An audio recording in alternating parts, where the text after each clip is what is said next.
Hindi kami ang pinakamahirap na tao sa lugar namin, pero never rin kaming naging mayaman.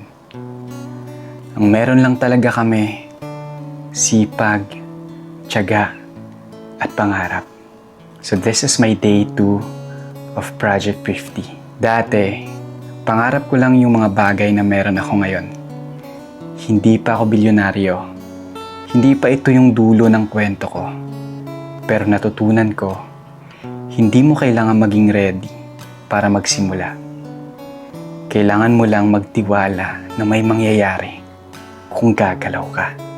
Alam mo yung feeling na kahit pagod ka sa work or school, pipilitin mong gumising, kumalaw, kasi may pangarap kang hinahabol. Yun ang Project 50 para sa akin. Hindi ito challenge lang. Ito'y commitment sa sarili kong growth. Kahit walang nakakakita.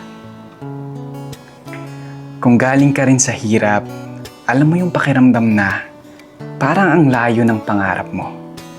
Pero tandaan mo to, hindi mo kailangan lumaki sa mayaman para mangarap ng malaki. Ang mahalaga, hindi ka titigil kahit mahirap.